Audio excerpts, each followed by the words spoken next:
আমার চোখে পানি চলে এসেছিল যখন টুইটারে দেখলাম আমেরিকার বিভিন্ন বিশ্ববিদ্যালয়ে তরুণরা প্রতিবাদ করছে। দেখছিলাম আর আমার চোখ ভিজে আসছিল। কেউ নাস্তিক, কেউ ইহুদি, কেউ খ্রিস্টান, কেউ মুসলিম, সকল তরুণ একচ্ছত্রভাবে দৃঢ় পায়ে প্রতিবাদে যোগ দিচ্ছে।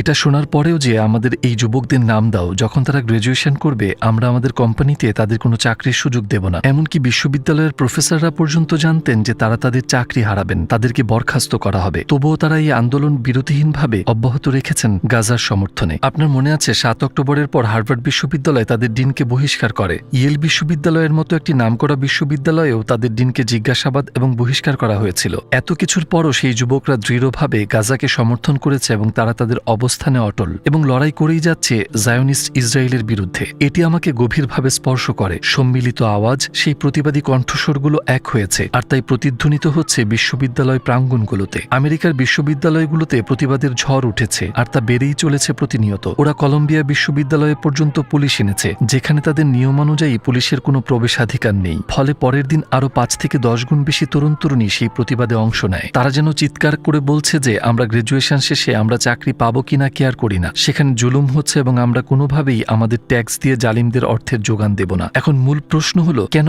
আমেরিকার মতো দেশে এত প্রতিবাদ হচ্ছে, যেখানে আমরা জানি আমেরিকা ইসরায়েলের সবচেয়ে বড় সাপোর্টার? আমি কিছু পরিসংখ্যান দেখেছি এবং আমি খুবই শকড সেগুলো দেখে। এ পর্যন্ত আমেরিকা ইসরায়েলকে কতটুকু সাহায্য করেছে সে বিষয়ে রিসার্চ করে কিছু তথ্য দেখেছিলাম। ২০২৩ সাল পর্যন্ত ইসরায়েলের জন্য আমেরিকার মোট সহযোগিতার পরিমাণ $৩০০ বিলিয়ন ছাড়িয়েছে। জানি এর পিছনে অনেক বড় শক্তি কাজ করছে, কিন্তু জনগণ এটি নিয়ে বিরক্ত। আমাদের ট্যাক্সের টাকায় তোমরা নিরপরাধ ফিলিস্তিনিদের হত্যা করছো। ভাই, ৩০,০০০-এরও বেশি মানুষ মারা গেছে এবং তাদের মধ্যে ৭০% নারী ও শিশু। তো সবার প্রশ্ন হলো, একটি শিশু মারা গেল কেন? আমি চাই না আমার ট্যাক্সের টাকা এমন কাজে লাগানো হোক। আর আমেরিকার নিজেরই তো বড় বড় সমস্যা রয়েছে। গৃহহীনতা, মানুষজন রাস্তার ধারে ঘুমাচ্ছে, স্বাস্থ্যসেবা অত্যন্ত ব্যয়বহুল, তেমনি রেন্টের সমস্যা, বিনামূল্যে শিক্ষার কোনো ব্যবস্থা নেই এখানে, অনেকেই প্রয়োজনীয় শিক্ষা থেকে বঞ্চিত। তো আমাদেরই তো এত এত সমস্যা, কি করছো তুমি আমাদের এই ট্যাক্সের টাকা দিয়ে? আমরা প্যালেস্টাইনের নিষ্পাপ শিশুদের হত্যা করছি। কল্পনা করুন, আমি একটি কফি কিনলাম, তো সেই ট্যাক্স দিয়ে কি করা হচ্ছে? পরোক্ষভাবে সেই ট্যাক্স কোথায় যাচ্ছে? ইসরায়েলের পক্ষে সাপোর্ট রয়েছে, তো এটি ইসরায়েলে গিয়েছে, আর সেখান থেকে বুলেট ছোড়া হয় আর একটি নিষ্পাপ ফিলিস্তিনি শিশুর হৃদয়ে আঘাত হানে। ৩০,০০০। ১ মিনিট দাঁড়াও, আমাদের নিজেদের অপরাধী মনে হচ্ছে। এই চিন্তা থেকেই ছাত্রছাত্রীরা প্রতিবাদ করছে, আর তাতে কোনো বাধা আসলে তাদের দল আরো ভারী হয়ে উঠছে। এই ভিডিওগুলো আমাকে প্রচণ্ড নাড়া দিচ্ছিল, চোখ ভিজে আসছিল। আমি বলছিলাম, এটিই তো মানবতা, এটিই তো বিবেকবোধ। বিবেকসম্পন্ন মানুষ যারা রাস্তায় নেমে প্রতিবাদ করছে, এটি মোটেই সহজ নয় ভাই। গাজায় ৭৮,০০০ মানুষ আহত হয়েছে, যারা হাত, পা কিংবা চোখ হারিয়েছে। ২৫ লক্ষ মানুষ তাদের বাড়িঘর থেকে বাস্তুচ্যুত হয়েছে। ২,২০,০০০ ঘরবাড়ি মাটির সাথে মিশিয়ে দেওয়া হয়েছে। আর ক্ষুধা, দুর্ভিক্ষের মতো কষ্ট তো তৈরি হচ্ছেই, মানে বিদ্যুৎ, পানির কথা তো বাদই দিন। মানুষ সেখানে ক্ষুধা ও দুর্ভিক্ষের দ্বারপ্রান্তে বাস করছে, আর এসবের পেছনে আছে পৃথিবীর এক ঘৃণ্য শয়তান।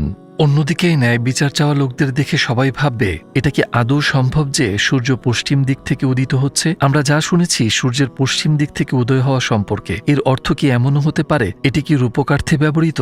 বদিউজ্জামান সাইদ নুরসি তার এক রচনায় বলেন যে অটোম্যান সাম্রাজ্য তার গর্ভে একটি ইউরোপীয় রাষ্ট্র ধারণ করে আছে, একদিন এটি সেই রাষ্ট্রের জন্ম দেবে। মনে হয় তিনি ইউরোপকে বলতে ইউরোপ এবং আমেরিকা কি বুঝিয়েছেন। ইউরোপও তার গর্ভে একটি অটোম্যান সাম্রাজ্য ধারণ করে আছে, একদিন জন্ম দেবে।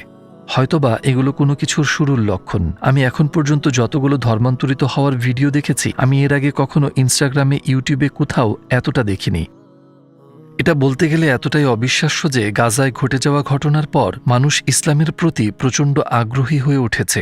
গাজার জনগণের এই দৃঢ় সংকল্প অনেক মানুষকে অনুপ্রাণিত করছে। এই লক্ষণগুলো অনুযায়ী এটা হয়তো বড় কোনো পরিবর্তনের উপযুক্ত সময়। মেডিয়া বেঞ্জামিন নামে এক মহিলা আছেন, তিনি একজন অ্যাক্টিভিস্ট। সম্ভবত আপনার মনে আছে তার ব্লাডি হ্যান্ডস নামের মুভমেন্টের কথা। মার্কিন পররাষ্ট্রমন্ত্রীর বিবৃতির সময় প্রোটেস্টাররা হাতে লাল রং মেখে উঠে দাঁড়ায় এবং ব্লাডি হ্যান্ডস প্রতিবাদটার শুরু করে, মানে তুমি আমাদের ট্যাক্স দিয়ে এই জেনোসাইড সমর্থন করছো যা আমরা চাই না। তারপর আমি মহিলার একটি সাক্ষাৎকার দেখেছিলাম যা আমাকে সত্যি অনুপ্রাণিত করেছে। প্রতিদিন গাজার জন্য এই মহিলা এবং তার সমর্থকরা এটি করছেন। পররাষ্ট্রমন্ত্রী ব্লিংকেনকে তো চেনেন, প্রতিদিন সকাল ও সন্ধ্যায় তার আসা যাওয়ার পথে বিক্ষোভকারীরা সেখানে থাকে এবং সেই লাল রং, যা রক্তের রং, তারা ক্রমাগত তার চোখের সামনে ঢেলে দেয়। তারা এর মাধ্যমে যা বলতে চায় তা হলো ৩০,০০০ মানুষের, নবজাতক ও শিশুদের এই রক্ত, এটা তোমার হাতে। তারা তাকে এইভাবে বারবার মনে করিয়ে দেয়। প্রতিবাদটি প্রথম দেখেই মনে হলো এই প্রোটেস্টগুলো কতটা অর্থপূর্ণ। তাদের রাস্তায় রক্ত ছিটিয়ে ক্রমাগত তা লাল করে দিচ্ছেন। মহিলাটি লড়াই করেই চলেছে এবং তার সাক্ষাৎকারে বলেছে, প্রতিদিন যা দেখি তা আমার মাথা খারাপ করে দিচ্ছে। আমি ঘুমাতে পারি না গাজার এই বাচ্চাদের আর তাদের মায়েদের কথা ভেবে। অথচ বিশ্ব নেতাদের কথা শুনে মনে হয় যেন কিছুই হয়নি। প্রতিবার বিশুদ্ধ পানি পান করার ও ঘুমের সময় গাজাবাসীর কথা ভাবি, যাদের প্রতিনিয়ত এসব থেকে বঞ্চিত করা হচ্ছে। বিশ্ব সম্প্রদায় হিসেবে আমরা আজ ব্যর্থ, নিষ্ঠুর। আমরা আমাদের মানবতাকে হারিয়েছি। আসলে আমরা মানুষ হওয়ার ক্ষমতাই হারিয়ে ফেলেছি। আর আমার ট্যাক্স এই বর্বর কাজে ব্যবহার করা হয়, যা আমাকে অত্যন্ত জঘন্য বোধ করায়। আর লক্ষ লক্ষ আমেরিকান এই মুহূর্তে এটি অনুভব করছে, কুলসিত। হার্ভার্ড বিশ্ববিদ্যালয়, ব্রাউন বিশ্ববিদ্যালয়, মিশিগান বিশ্ববিদ্যালয়, টেক্সাস বিশ্ববিদ্যালয়, এই সকল জায়গায় দেখবেন সব বর্ণের ও সব ধর্মের মানুষের মাঝে বিবেকবান প্রতিটি মানুষ গাজাকে সমর্থন করছে। অবশ্য বিবেকহীন কোনো একজন খ্রিস্টান হয়তো সমর্থন করবে না, এমনকি বিবেকহীন একজন মুসলমান পর্যন্ত বলতে পারে এসব আমার চিন্তার বিষয় না। কিন্তু এটাই কি ইসলাম? আজ যদি আমাদের নবী সাল্লাল্লাহু আলাইহি ওয়াসাল্লাম বেঁচে থাকতেন, যে অন্যায় গাজাবাসীর প্রতি আজ হয়েছে সে বিষয়ে কি তিনি চুপ থাকতেন, নাকি যারা এই বিষয়ে চুপ করে আছে তাদের বিষয়ে নীরব থাকতেন? ইয়েল হলো আমেরিকায় সবচেয়ে মর্যাদাপূর্ণ বিশ্ববিদ্যালয়গুলোর মধ্যে একটি। সেখানকার গ্রাজুয়েটরা খুব ভালো পজিশনে যেতে পারবে, কিন্তু তারা সেটাকে গুরুত্বই দিচ্ছে না। তারা সত্যিই কেয়ার করছে না। দেখুন, তারা অকপটেই বলে আমরা জানি জায়নিস্ট লবি কতটা শক্তিশালী। তারা আপনার সাথে অনেক কিছুই করতে পারে। তারা চাইলে আপনার চাকরি ছিনিয়ে নিতে পারে, যেভাবে তারা হার্ভার্ড এবং ইয়েল বিশ্ববিদ্যালয়ের ডিনদের বরখাস্ত করেছে। কিন্তু ছাত্ররা এসবকে মোটেই পরোয়া করছে না, কারণ তাদের ন্যূনতম বিবেক আছে। দেখুন, বিবেক এমন একটা জিনিস যে আপনি ভুল কিছু দেখলে এটি মনকে অস্থির করে তুলে ঘুমাতে দেয় না, এটি আপনাকে জাগিয়ে রাখে। তখন আপনি প্রতিবাদ করেন। আর এই ব্যাপারগুলোর আরো কিছু দিক আছে, যেমন গাজার ইস্যুকে অনেকে মুসলিম ইস্যু হিসেবে দেখছে। বিশেষ করে কিছু ধর্মনিরপেক্ষ নাস্তিকরা একে মুসলিম ইস্যু বানায়, যদিও সবাই কিন্তু নয়। কিছু কিছু মানুষকে বলতে শোনা যায় গাজা একটি মুসলিম সমস্যা, আমাদের সাথে সম্পর্ক নেই। তো তারা কি ধার্মিক এবং রক্ষণশীল মানুষ না? না, মোটেও তা নয়। যারা এই বিক্ষোভে অংশ নিচ্ছে তারা নাস্তিক, খ্রিস্টান, ইহুদি এবং সর্বোপরি মানুষ।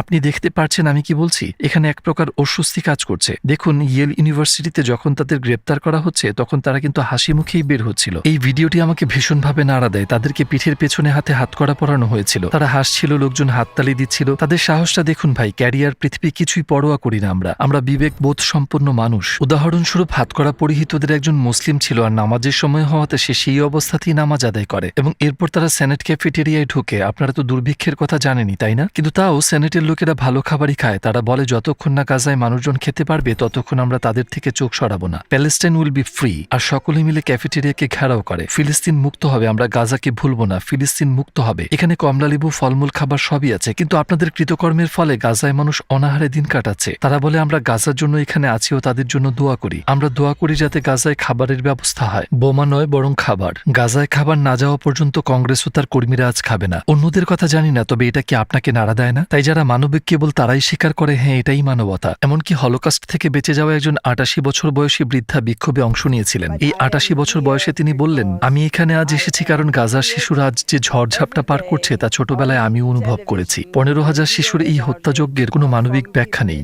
আমার বয়স এখন ৮৮ বছর এবং আমি একজন সিভিল রাইট অ্যাক্টিভিস্ট। এখানে খুবই ইন্টারেস্টিং বিষয় হলো আমেরিকায় ওহাইও বিশ্ববিদ্যালয়ে ওহাইওতে স্নাইপার গান লাগানো হয়েছে। পুলিশের কঠোর হস্তক্ষেপ রয়েছে। তারা বিশ্ববিদ্যালয়ের দর্শন বিভাগের প্রধানকে পর্যন্ত হাতকড়া পরিয়েছে। সেখানে পুলিশেরা অসম্ভব বল প্রয়োগ করছে। মানে হচ্ছেটা কি ভাই? এই স্টুডেন্টদের কাছে বন্দুক নেই, কিচ্ছু নেই। আর এটা একটা বিশ্ববিদ্যালয়, স্বাধীনতার জায়গা, কিন্তু স্বাধীনতায় বাজেভাবে হস্তক্ষেপ করা হচ্ছে। তবে এখন পরিস্থিতি উল্টো মোড় নিয়ে শুরু করেছে। মানে মানুষ জেগে উঠতে শুরু করেছে। এসব কি হচ্ছে? এই বিষয়ে এত কঠোরতার রেস্ট্রিকশন কেন? তারা কি কারণে ইসরায়েলকে অন্য দেশের চেয়ে বেশি সমর্থন করে? তাদের কাছে ইসরায়েল এত গুরুত্বপূর্ণ কেন? দেখুন ভাই, মুসলমানদের নামাজের সময় হয়ে গেলে তাদের নামাজ পড়তে হবে, কিন্তু লোকেরা যারা সম্ভবত মুসলিমই না তারাই পুলিশকে বাধা দিচ্ছিল যাতে তারা নামাজ পড়তে পারে। তারা বলছিল লেট দেম প্রে, তাদের ছাড়ো যাতে তারা নামাজ শেষ করে দোয়া করতে পারে। এটাই সবকিছু বলে দেয়। একদিকে জনগণ ব্যারিকেড দিচ্ছে, অন্যদিকে পুলিশ চাপ দিচ্ছে। মনে হচ্ছিল পুলিশরা নামাজিদের উপর মার্চ করা শুরু করবে। ভাই, এই লোকদের কাছে কোনো বন্দুক বা রাইফেল নেই, এমনকি এরা সন্ত্রাসীও না। তাহলে সমস্যাটা কোথায়?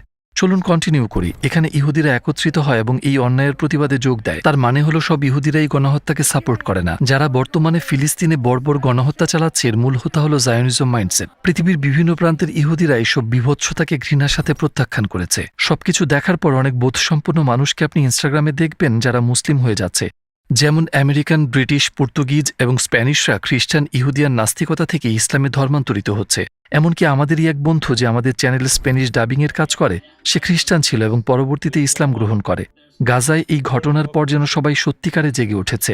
যে কারোরই এই চিন্তা আসতেই পারে যে সত্যের সূর্য কি তবে সত্যিই পশ্চিম হতে উঠতে শুরু করেছে, সত্যিই কিছু কি ঘটতে যাচ্ছে। পশ্চিমের জনগণের এই ক্ষোভ, ইসলামে এত লোকের ধর্মান্তরিত হওয়া, বিবেকসম্পন্ন মানুষের এই উত্থান, এগুলোই কি তবে সময়ের পরিবর্তনের আভাস দিচ্ছে? প্রথমত আমাদের এটা জানা উচিত যে ইসলামের দুটি দিক আছে। প্রথমটি হলো ইবাদতের দিক, হারাম হালাল, নামাজ এবং দোয়া করা ইত্যাদি। আর অন্যটি হলো সামাজিক জীবনে ইসলামী নীতি নৈতিকতা।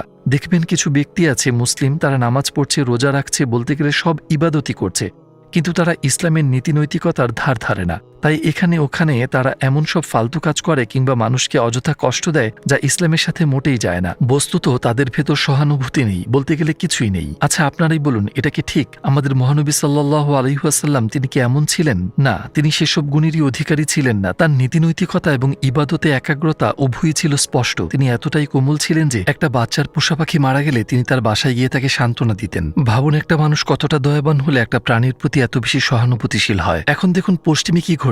আমরা স্পষ্ট দেখছি তাদের মধ্যে ইসলামিক এই নীতিনৈতিকতার প্রতিফলন। ইসলাম সম্পর্কে জানার পর তারা শাহাদা পাঠ করে মুসলমানও হচ্ছে। ইসলাম ও কোরআনের সমস্ত অলৌকিকত্ব যখন আবিষ্কার অনুভব করে তখন তারা বলে, হ্যাঁ, এটা সত্যি আমাদের সৃষ্টিকর্তার গ্রন্থ ছাড়া কিছুই নয়। আর এভাবেই তারা কালিমা পড়ে মুসলিম হয়।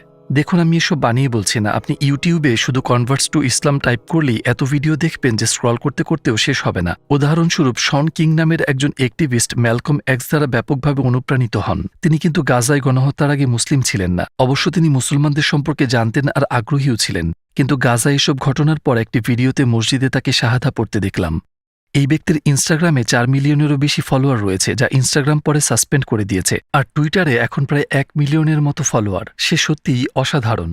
আমি তার অতীতে দেখলাম এই লোকটি আটলান্টার একটি গির্জার প্রতিষ্ঠাতা ছিল, আর এখন সে ধর্মান্তরিত হয়ে মুসলমান হয়ে গেল। তাই বলি যে পশ্চিম থেকে একটি সত্যের সূর্যের উদয় হচ্ছে। এটাই সত্য, তাই না? ইসলাম কি মধ্যপ্রাচ্যে থাকা মানুষের বা আমাদের বাপদাদার সম্পত্তি? মোটেই না। ইসলামের প্রকৃত সত্য এবং মূল্যবোধগুলোকে মূল্যায়ন না করলে ইসলাম এই পশ্চিমাদের হাত ধরেই সারা বিশ্বে ছড়িয়ে পড়বে, কারণ এটা আমাদের কাছে বন্ধক দেয়া নয়। এরপর আসে অ্যান্টিসেমিটিজম ইস্যু।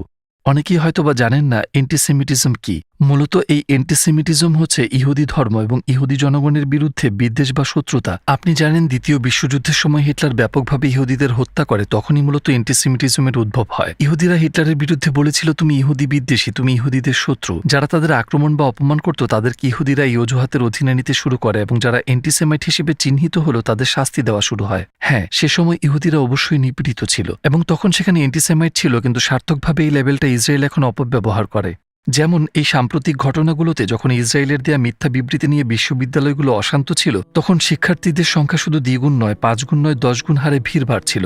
এবং যতই তাদের উপর চাপ পড়ল, ভিড় ততই বাড়তে লাগলো। এবং তারপর নেতানিয়াহু বলতে লাগলো, এসব অ্যান্টিসেমিটিক কর্মকাণ্ড, তোমরা ইহুদিদের শত্রু, ইত্যাদি ইত্যাদি। 1 মিনিট, তুমি না 30,000 নিরপরাধ মানুষকে হত্যা করে গাজার 25 লক্ষ মানুষের বাড়িঘর ভেঙে তাদের উদ্বাস্তু বানিয়েছ, তাদের সাহায্য প্রবেশে বাধা দিয়ে ক্ষুধার কষ্ট দিচ্ছ, আর আমরা এই অন্যায়ের বিরুদ্ধে কথা বললেই ইহুদিদের শত্রু হয়ে গেলাম? এটা আবার কোন তামাশা? তার মানে তারা বাড়ি লুট করে বাড়ির মালিকের উপর অত্যাচার করবে, আর আমরা যখন বলবো 30,000 মানুষ শহীদ হয়েছে, তাদের মধ্যে 70 ভাগে মহিলা এবং শিশু, তোমার কারণেই 25 লক্ষ মানুষ বাস্তুচ্যুত, তুমি তাদের বাড়িতে বোমা মেরেছ, তুমি 2,20,000 বাড়ি ধ্বংস করে প্রতিবাদ করলেই শোনাচ্ছ তোমরা ইহুদিদের শত্রু, ইহুদিরাই নিপীড়িত হচ্ছে। ভাই, 78,000 মানুষ আহত। এই মুহূর্তে আমরা গাজায় গণহত্যা দেখছি। অতীত ইতিহাসে গণহত্যা চলাকালীন যারা গণহত্যাকারী তারা বলেনি আমরা গণহত্যা করছি, কিন্তু পরবর্তীতে যখন ঘটনার তীব্রতা বোঝা গেল, তারা দেখল ঘটনাটি কতটা গুরুতর ছিল। বহু বছর পর তাদের বিচারের সময় বুঝতে পেরেছিল তারা গণহত্যা করেছে।